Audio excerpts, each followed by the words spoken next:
Brooklyn Park police are calling a murder on Wednesday an unusual but particularly concerning crime. This was a open and broad daylight shooting, which is any shooting is concerning, but this is specifically concerning that somebody is bold enough to do this in a very busy parking lot of a small shopping mall like that. The incident happened around 4:20 in the afternoon near Mama T's restaurant on Brookdale Drive. A passing officer was flagged down by a group of people who pointed him to a gunshot victim. The officer gave first aid to an unresponsive woman, but she died after she was taken to the hospital. Witnesses described the shooter and his vehicle. Cops were able to confirm the description thanks to video from security cameras at the shopping center. Less than 5 hours later, police arrested a man they believe is the killer. Police also arrested 3 other people. They're expected to be charged with accessory to the murder. Police say some helped the shooter commit the crime and others tried to help him cover it up. The area used to be a hotbed of violent crime for the city, but police targeted it for crime reduction. As part of that effort, they built a substation just a block south. Deputy Chief Mark Bruley says notwithstanding Wednesday's homicide, the results have been good. We have seen violent crime drastically go down in that area, so this is a sad and hopefully an unusual event for that area, and we expect in the near future we'll add police officers in that area to kind of help that community heal. Police say they haven't yet determined a motive or recovered the handgun used in the murder.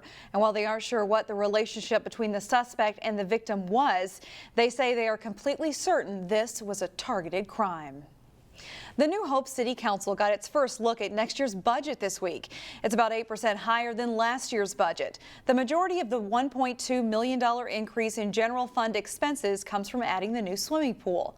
The estimated overall impact of the city tax levy on residential properties also goes up 8%, ranging from $67 to $212 per year for houses ranging from $150,000 to $400,000.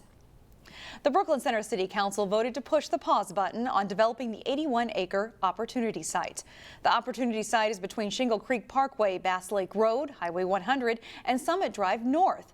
The moratorium puts a pause on any development applications while the city takes a year to study the area and revise any long-term plans for the site. There's a community meeting scheduled to learn more about the Opportunity Site on September 19th. It's day one of the Great Minnesota Get Together, and all week long we're putting a CCX twist to the state fair. We're featuring vendors and entertainment from the northwest suburbs. It is a great time to go to the fair because today is Thrifty Thursday, and that means discounted admission prices for adults and kids at the entrance gates. For more on what's going on today, let's check in now with reporter Sonia Goins. Hey Shannon, I love the state fair. The parade just started and we're about ready to go. I'm in the famous lipstick car with owner Patty Paulson, who's from Robbinsdale. Show up your wave, Patty. We're ready to go. Her car is awesome. You have to check this out. Tons and tons, hundreds of lipsticks. Oh, we're ready to go. We're ready to go.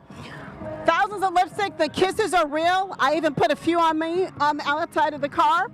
There's so much to see and do at the state fair. Earlier, I caught up with a park woman who's hoping to add more blue ribbons to her collection. I always use Minnesota sourced honey. Lisa Jacobson's kitchen is where all the baking magic happens. This is ground white pepper. She's putting the final touches on her 6 entries for the Bee and Honey exhibit at the Minnesota State Fair. This is honey French dressing. And then lastly, some Italian seasoning. She tosses all the ingredients and voila. Then I have to taste it. A quick taste to make sure everything is just right. The Brooklyn Park City Council member is no stranger to the contest. This is the first blue ribbon that I won in the Bee and Honey in 1995. I have won quite a few ribbons since then. Jacobson says each year she changes her recipes, kicking things up a notch. So this is my honey snack mix that I'm just bottling up now. It's got some nuts and Chex cereal, and it's got this gooey mixture of coarse honey. Presentation is everything. Judges are picky, and if you don't follow the rules, you could be disqualified. You also have to turn in your recipe, and they will call you out if they don't believe that what you've written down is what you actually produced for them. One of the guidelines includes sharing your recipe secrets. So you have to attach your tag and your recipe to the jar. Baking and preparing items for the state fair is time-consuming, but for Jacobson, this is good times. It's fun to do even a few things each year, and then, you know, rushing to the fair on the first day to see how you do. Now, you know, sadly, Lisa didn't win any ribbons this year, but you know, it's all good. She says she's going to try it all over again. Meanwhile, coming up on Friday, we're going to introduce you to a crystal couple who's turning the fair upside down with their crazy, fun puzzles. Live at the State Fair, Sonia Goins, CCX News. Looking forward to it. Thank you, Sonia. Have fun out there. Now, getting to the state fair can be a headache, but it doesn't have to be. There are several busing options for people living here in the northwest suburbs. Metro Transit offers express bus service every day of the fair. It runs every 15 minutes in Brooklyn Park at the Bottineau Boulevard and 63rd Avenue Park and Ride, as well as the Park and Ride lot at I-394 and Hopkins Crossroad, just east of Ridgedale Center. On weekends and Labor Day, the Maple Grove Transit Station has express bus service available every half an hour. And the cost for a ride round trip is $6 cash or $5 if you purchase it online. The State Fair set a record for attendance last year, and the first day this year was definitely a busy one. We leave you now with more sights and sounds of day one at the Great Minnesota Get Together.